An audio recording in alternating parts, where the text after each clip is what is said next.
Bienvenue à cette troisième partie du livre noir de l'Église catholique au Québec. Dans cette troisième partie, nous allons voir le crime de l'attitude inquisitoriale de l'Église au Québec et le crime de l'hégémonie de l'Église dans la sphère publique.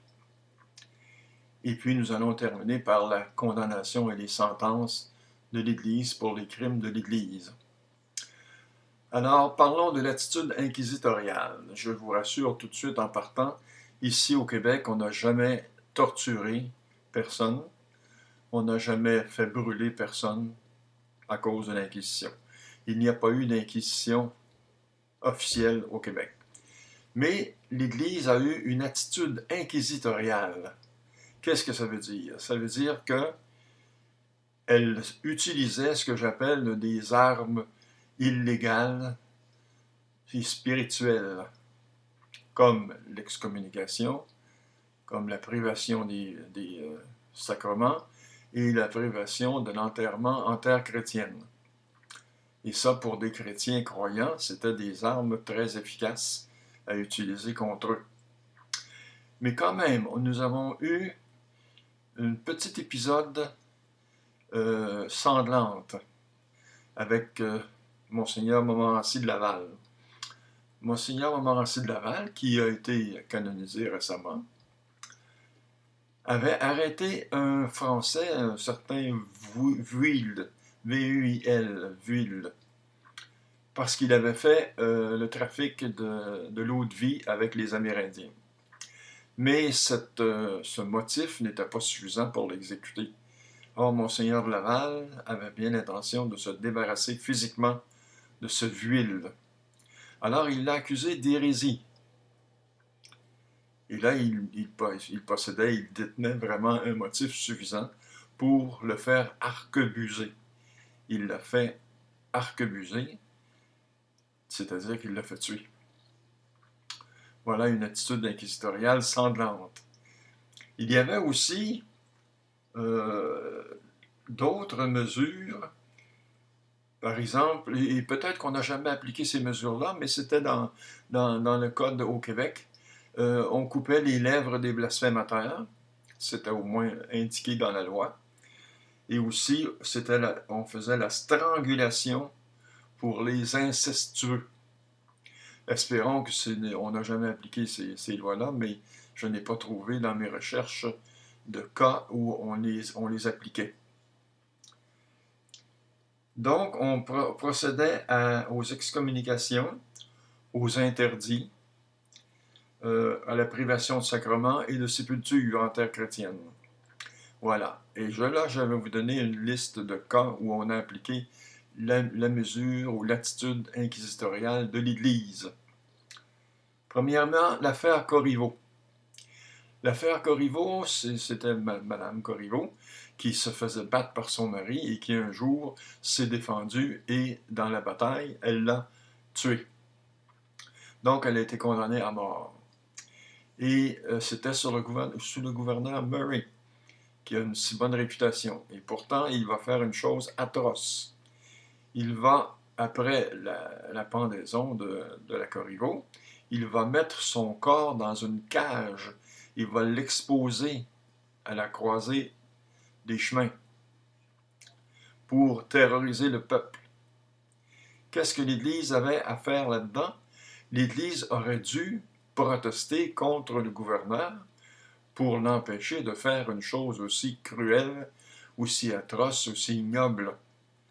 S'il voulait la pendre, bon, c'était dans les mœurs de l'État, de la société à ce moment-là, mais de là à exposer son cadavre, à laisser pourrir son cadavre dans une cage, c'était vraiment quelque chose d'ignoble. Et l'Église aurait dû s'y opposer. Et elle ne l'a pas fait. La liberté de presse. Alors, la liberté de presse existait quand même en Angleterre et les anglophones respectaient assez bien la liberté de presse. Mais l'Église, aussitôt qu'il y avait dans un journal une critique du clergé, une critique de l'Église, elle interdisait tout de suite le journal. Elle a exercé ce pouvoir contre la liberté de presse, contre 4 ou 5 journaux. Et elle a même dit que lire certains journaux, c'est un péché mortel. Alors voilà pour la liberté de presse. Une autre, l'Institut canadien et l'affaire Guibard. Alors, l'Institut canadien. Qu'est-ce que c'était l'Institut canadien? C'était un regroupement de libres penseurs qui possédait une bibliothèque très riche en livres à l'index, ce qui agaçait énormément l'Église, parce que les livres à l'index, il ne fallait pas en posséder. C'était interdit. Et alors l'Église va faire des pieds et des mains, elle va même protester jusqu'au pape pour faire fermer l'Institut canadien. Et elle va réussir. Il y avait à peu près 150 membres de cet institut. Et on va le fermer. Et un de ses membres, un nommé Guibard, va décéder à ce moment-là et l'Église va lui refuser d'être enterré en Terre Sainte. Et là, il va s'en suivre un bras de fer entre l'Église et les autorités anglophones. Et finalement, ils vont envoyer 1200 soldats, imaginez-vous, pour forcer l'enterrement de Guibard dans le cimetière catholique. Si l'Église n'avait pas fermé l'Institut canadien, le Québec aurait progressé vers la modernité. En fermant cet institut-là, c'était un grand crime parce que l'Église enfermait le Québec dans sa catholicité. Voilà pourquoi c'est un crime, et un crime très important. Ensuite, l'affaire Bordua. Bordua, c'est un peintre, et il était un peu à la tête d'un mouvement qu'on a appelé le refus global. Alors, avec d'autres artistes, ils ont écrit un pamphlet, une sorte de pamphlet, qui critiquait l'Église. Et l'Église s'est organisée pour faire perdre le poste de professeur à Bordua. Et Bordua a été obligé de s'expatrier aux États-Unis et ensuite en France. Voilà encore une attitude inquisitoriale. Et puis, la persécution des témoins de Jéhovah. Alors, l'Église considérait que le Québec, c'était sa chasse gardée. Et quand les témoins de Jéhovah sont arrivés ici et ont essayé de pénétrer dans cette chasse gardée, l'Église s'y est opposée. Elle s'y est opposée en utilisant la persécution. Elle s'est vraiment acharnée sur les témoins de Jéhovah et c'est encore une attitude inquisitoriale. Ensuite, il y a l'anticommunisme. Alors évidemment, l'Église était contre le communisme et elle traitait ses adversaires, elle traitait tous ceux qui n'étaient pas d'accord avec elle de communistes. Et les communistes, c'était quelque chose qu'on ne pouvait pas tolérer dans la province de Québec. Et ça aussi nuit au syndicalisme. Ça nuit au mouvement ouvrier, à la classe laborieuse, qui aurait pu s'appuyer sur le communisme pour faire valoir ses droits. Alors, c'est encore un crime qui est dû à l'attitude inquisitoriale de l'Église. J'en arrive à l'affaire Charbonneau. Charbonneau, c'était un évêque de Montréal, et en général, les évêques prenaient le côté du gouvernement. Le gouvernement Duplessis disait « Je fais manger les évêques dans ma main ». Mais Monseigneur Charbonneau, lui, ne voulait pas manger dans la main du premier ministre. Et lors de la grève d'asbestos, si j'ai bonne mémoire, il est intervenu en faveur des familles des grévistes, ce qui était une espèce de rébellion contre Duplessis, contre le gouvernement, et contre l'Église aussi. Et alors, Charbonneau a été invité à Rome et il a appris qu'il avait démissionné. Il est revenu, il a été exilé en Colombie-Britannique et l'affaire Charbonneau s'est éteinte comme ça. Et les syndicats, pas juste les syndicats, mais les familles d'ouvriers ont perdu leur protecteur.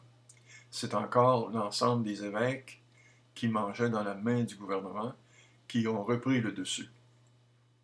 Voilà la triste histoire de Charbonneau. Là, nous avons un évêque qui est victime de l'attitude inquisitoriale de l'Église. J'en arrive à un autre problème, la loi inique concernant la sécularisation des enseignants. Alors, dans les années 1960, les enseignants, et pas les enseignants, mais les religieux enseignants et les religieuses enseignantes se sont mis à quitter leur congrégation. C'était une véritable hémorragie.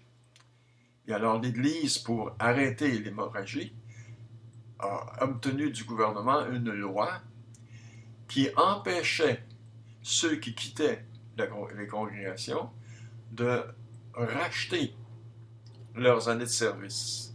De sorte que quelqu'un qui sortait avec 20 ans de service au service de l'Église était incapable de racheter ces 20 années-là. Sa pension recommençait à zéro.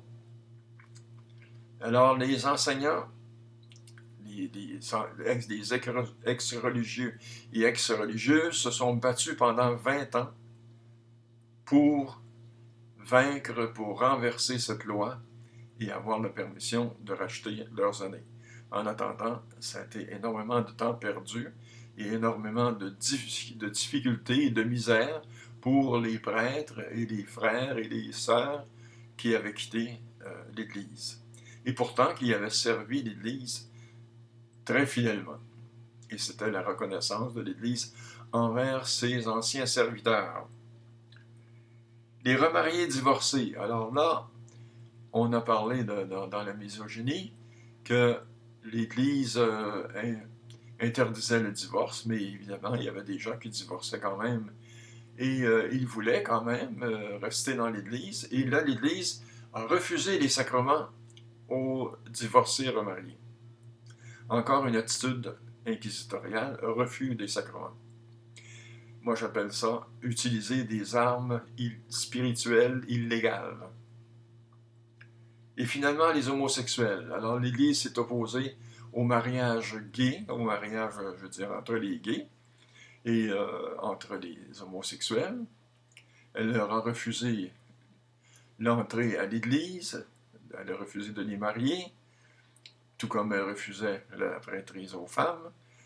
Alors, c'est encore une attitude inquisitoriale.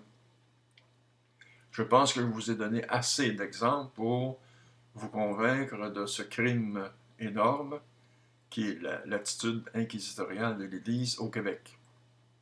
Maintenant, on va passer à l'hégémonie de l'Église. L'hégémonie de l'Église, ça veut dire que l'Église s'emparait de tous les domaines de la société. Elle était omniprésente. Le frère Untel, dans son livre, s'est moqué de l'Église qui baptisait les restaurants, qui baptisait les bateaux. Puis dans certains pays, on baptise encore les chiens. Il y a un dimanche spécialement pour ça. Alors, l'Église faisait preuve d'ultramontanisme. Pour l'Église du Québec, c'était une Église, non pas l'Église de France, là, mais l'Église du pape. Et ici, on a souffert de papolatrie. Je n'en parlerai pas dans ces conférences-là, mais cette papolatrie-là s'est exprimée surtout sous Pie IX.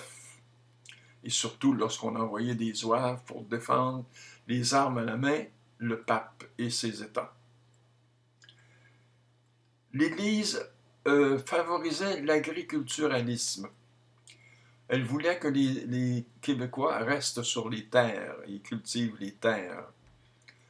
Elle prêchait le mépris de la ville, la peur de la ville même. Aller s'installer à Montréal ou à Québec, c'était perdre son âme. Il fallait rester sur la terre. Voilà. Alors, l'Église occupait un large morceau du Québec parce que les agriculteurs étaient représentait 90% de la main-d'œuvre au Québec. Son opposition à l'alcool. Alors là, il y a un illogisme, comme je l'ai expliqué plus tôt lorsque j'ai parlé du retard scolaire. Alors, un peuple qui n'est pas instruit, un peuple qui est voué à la misère, eh bien, c'est pas surprenant qu'il se jette dans l'alcool. Et alors, l'Église, au lieu d'aller soigner la source, c'est-à-dire favoriser l'instruction, favoriser le progrès social, favoriser le syndicalisme, favoriser les meilleurs salaires, l'attitude des ouvriers devant le gouvernement et devant les compagnies. Non, elle aimait mieux combattre le symptôme, c'est-à-dire l'alcoolisme. Alors, elle a multiplié les cercles de Sainte-Jeanne d'Arc et les cercles de Lacordaire pour combattre l'alcool. Mais c'était vraiment un combat perdu d'avance. Le respect du dimanche. Alors là, l'Église a mené une grande bataille parce que, ici au Québec surtout, on avait des secteurs qui ne pouvaient pas s'arrêter le dimanche. Alors, certaines industries, par exemple, et puis l'industrie du bois surtout. Et alors, il fallait que les gens travaillent le dimanche et l'Église s'y opposait. Il ne fallait pas travailler le dimanche. Et finalement, on a ouvert les magasins le dimanche après une très longue lutte. Et le dimanche, maintenant, tout est permis. Et plus personne ne fait cas de ça. Il n'y a personne qui dit « Oh, je travaille le dimanche. Oh, les choses sont ouvertes le dimanche. » Si on voulait respecter le dimanche, c'était pas en interdisant l'ouverture des magasins. Les gens devaient avoir le choix d'aller dans les magasins le dimanche, mais ils pouvaient, par principe religieux, ne pas travailler le dimanche. Ça, c'est un choix. Mais interdire, c'est toujours le domaine de l'Église. Il fallait interdire l'ouverture des magasins. La censure du cinéma. Alors là, le cinéma qui arrive. Et le cinéma, à cette époque-là, les acteurs s'embrassaient 10 secondes, et puis si une actrice montrait un bout d'épaule, on criait au scandale très rapidement. Et l'Église est entrée en guerre contre le cinéma. Et d'autant plus que le cinéma, ça avait lieu surtout le dimanche à cette époque-là, et qu'il y a des gens qui allaient beaucoup plus au cinéma qu'à la messe, ce qui était une concurrence déloyale envers l'Église. Alors, ça a été une grande bataille, et aussi, surtout, la censure du cinéma. L'Église s'est emparée de la censure, et elle a interdit plus de films que dans tout autre pays. Ensuite, contre les mariages mixtes. L'Église, qui au début de la colonie avait permis des mariages mixtes entre anglophones et francophones, s'est mise à prêcher l'interdiction des mariages mixtes, soit avec des protestants, soit avec des juifs. Et si on voulait absolument se marier et faire un mariage mixte, il fallait que ce soit devant un prêtre catholique, et non pas devant un prêtre protestant, un pasteur, ou devant un rabbin juif.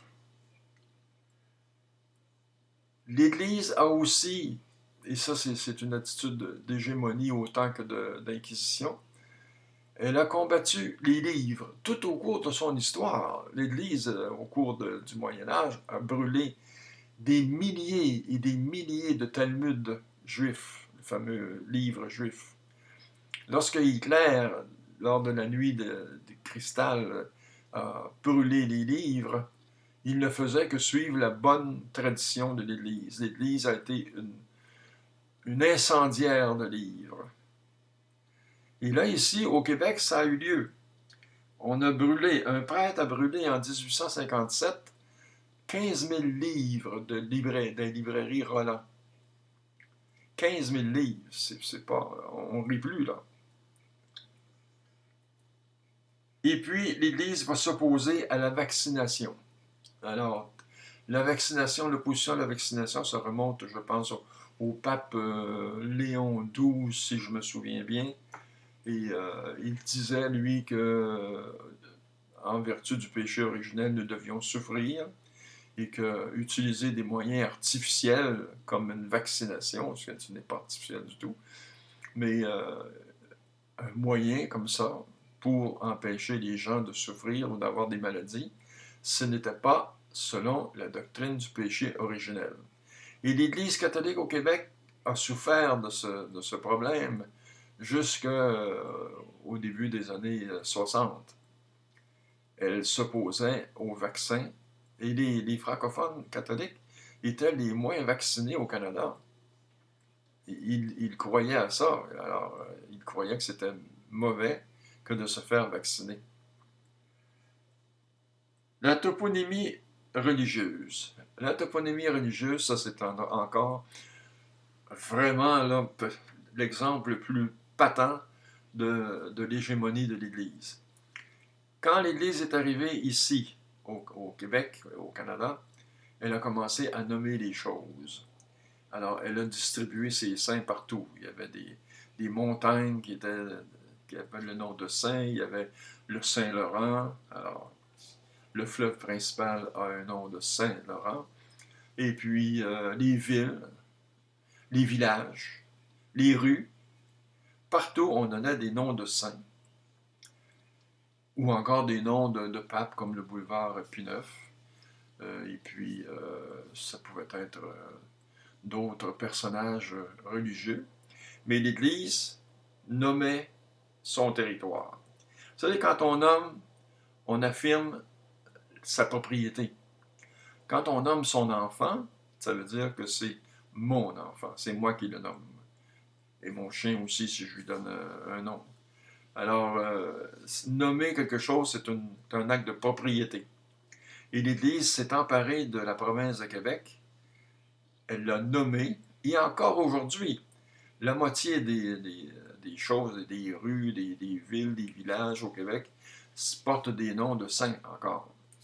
Et même si on se réfère à mes conférences sur les assassins, même les assassins, des criminels que l'Église a canonisés, sont encore en montre ici au Québec. On a des rues Saint-Louis, on a le lac Saint-Louis, on a des criminels qui ont donné leur nom ici au Québec. Alors il faut combattre cette toponymie religieuse. Il y en a, et même des athées, qui m'ont dit « Ah, ça fait partie de notre patrimoine, ça fait partie de l'histoire. » Ah non, non, non, non, non, non. Ça ne fait pas partie de l'histoire. Ça fait partie d'une orientation de l'histoire. Par exemple, cherchez au Québec les noms des philosophes des Lumières. Cherchez Voltaire, cherchez Montesquieu, cherchez Rousseau, cherchez. Vous n'en trouverez pas beaucoup. Il y a une ville qui les a acceptés, mais à part ça, c'était pas accepté par l'Église. C'était des philosophes des Lumières. C'était mauvais. Alors, et puis, si on dit que ça fait partie de notre histoire, tout fait partie de notre histoire. Hitler fait partie de notre histoire. Staline aussi. Mais ça ne veut pas dire qu'on va les honorer. Ça ne veut pas dire qu'on va leur élever des monuments. Ça ne veut pas dire qu'on va nommer des rues ou des accidents géographiques en leur honneur. En Allemagne, je pense qu'il n'y a pas une seule rue qui s'appelle Adolf Hitler. Il n'y a pas une seule ville qui s'appelle Adolf Hitler. Il n'y a pas un seul village qui s'appelle Adolf Hitler. Il n'y a pas un monument à Adolf Hitler. Alors c'est pour ça qu'il ne faut pas honorer nos criminels, que ce soit des saints canonisés officiellement par l'Église, ce sont des criminels quand même. Alors voilà pour la toponymie religieuse. Et puis en même temps, il faudrait aussi nettoyer notre toponymie, c'est-à-dire nettoyer notre histoire. L'histoire est très sale. Je vais prendre l'exemple de Napoléon. Napoléon est un grand criminel. Il a ses rues au Québec. Amherst a ses rues au Québec, même si c'est un criminel lui aussi. Alors, il faut nettoyer, pas juste les saints, mais l'histoire avec ses criminels laïcs. Et renommer les choses avec des gens qui sont dignes d'être honorés par la société. Quand vous avez eu l'histoire du cinéaste Jutras, eh bien, on a enlevé tout de suite ses prix, et puis on a enlevé son nom à un parc, je pense, à Montréal. On n'a pas hésité. Et on n'a pas dit, il fait partie de notre histoire. Non, il fait partie de notre histoire, c'est certain. L'histoire du cinéma québécois va toujours tenir compte de Jutras, mais ça ne veut pas dire qu'il faut donner son nom à des trophées, puis à des rues, puis à des parcs. Il faut essayer de distinguer entre se souvenir et honorer. Il y en a qui ne distinguent pas ça. Alors voilà pour la toponymie religieuse. L'hégémonie de l'Église, finalement, s'est écroulée vers la Révolution française, la Révolution tranquille, parce qu'elle ne pouvait plus soutenir le système d'éducation et le système de santé à bout de bras. Il fallait que ce soit le gouvernement qui s'en empare, et c'est ce qu'il a fait, et l'hégémonie de l'Église s'est écroulée rapidement. Alors voilà pour quelques crimes importants de l'Église catholique au Québec. Il y en aurait d'autres que je pourrais développer. Et puis, il y a aussi des méfaits de l'Église catholique, comme l'antisémitisme. Alors, mais on va se contenter de ça et on va passer aux sanctions. Alors, moi, je dis que les religions doivent répondre de leurs crimes devant des tribunaux laïques. La première chose que l'Église devrait faire, c'est de demander pardon aux Québécois d'avoir commis ces crimes, de leur avoir fait subir ces crimes. Il faut que les évêques du Québec se présentent à l'Assemblée nationale devant le premier ministre et devant l'Assemblée nationale, les députés, et demander officiellement pardon. Pas des demandes de pardon comme on en a eu jusqu'ici. La conférence des évêques a fait une sorte de mea culpa. Même moi qui faisais des recherches dans le domaine, je ne le savais pas. Je ne savais pas que la conférence des évêques avait présenté une sorte de mea culpa. Monseigneur, le cardinal Ouellette, qui a présenté aussi une forme d'excuse, n'en était pas, ce n'était pas des excuses. Au contraire, c'était une accusation de la Révolution tranquille, disant que tout était la faute de cette Révolution tranquille si on avait abandonné l'Église ou des choses comme ça. Alors, et puis, quelquefois, il y a eu un évêque ici et là, ou un supérieur de congrégation ici et là qui a offert des excuses, mais là, c'est pas ça. Il faudrait que ce soit devant l'Assemblée nationale et tous les évêques qui représenteraient l'Église catholique, et ce serait enregistré officiellement dans l'histoire. Mais ce n'est pas tout. Il faut que l'Église réponde de ses crimes devant la Cour suprême du Québec, avec un véritable procès, avec des avocats à chaque côté du gouvernement et de l'Église. Et puis, comme l'Église va être évidemment condamnée, c'est évident, j'en ai fait assez la preuve dans ces conférences-là, quelle devrait être la sentence ou les sentences de l'Église? Là, vous allez trouver que je vais très loin. Et pourtant, c'est tout à fait logique. La première chose, il faut obliger l'Église du Québec à renoncer à la révélation divine de la Bible. J'ai donné 4 conférences sur la Bible immorale. La Bible est immorale, ce n'est pas la révélation de Dieu. Il faut que l'Église le reconnaisse officiellement. Et ça, c'est une des sentences. Deuxième sentence, il faut que l'Église reconnaisse que Jésus n'est pas Dieu. J'ai donné 7 conférences là-dessus encore, je m'appuie là-dessus. L'Église doit reconnaître que Jésus n'est pas Dieu. C'est très clair. Ensuite, il faut que l'Église renonce à ses dogmes, à ses sacrements et à son clergé. Qu'est-ce que c'est, ça, cette histoire d'avoir un pape, des cardinaux, des évêques, des nonces et tout ce que vous voulez? Ce n'est pas ça, l'Église. renoncer à sa richesse aussi. Et renoncer donc à tous ses biens. Tous les biens de l'Église au Québec devraient appartenir au gouvernement. Pourquoi? Parce que ça ne lui appartient pas. Toutes les églises, les couvents, les collèges, les palais cardinalistes, les palais épiscopaux, les monastères, tout ce que vous voulez, ça a été construit avec les dîmes et les quêtes du peuple.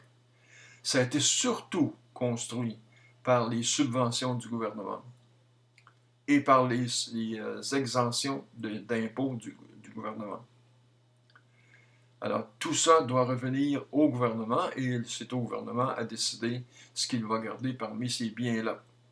Comme il n'y aurait plus de culte, il n'y aurait plus de messe, il n'y aurait plus de sacrements, plus de baptême, plus de mariage, ni de funérailles, eh bien, on garderait certains édifices pour le tourisme, comme par exemple l'Oratoire Saint-Joseph ou Notre-Dame de Montréal, certaines églises qui ont un patrimoine très riche. Et puis les autres pourraient être transformés en condos ou ce que vous voulez. Alors voilà la sentence, les sentences qu'il faudrait imposer à l'Église. Alors, je pense que la démonstration des crimes de l'Église dans mon livre noir et dans ses conférences est assez claire. Ça peut-être vous donner le goût d'aller lire le livre au complet. Alors là, il y a beaucoup d'autres choses en ligne de compte. Mais en attendant, je vous remercie de votre attention et ça met fin au livre noir de l'Église catholique au Québec. Merci.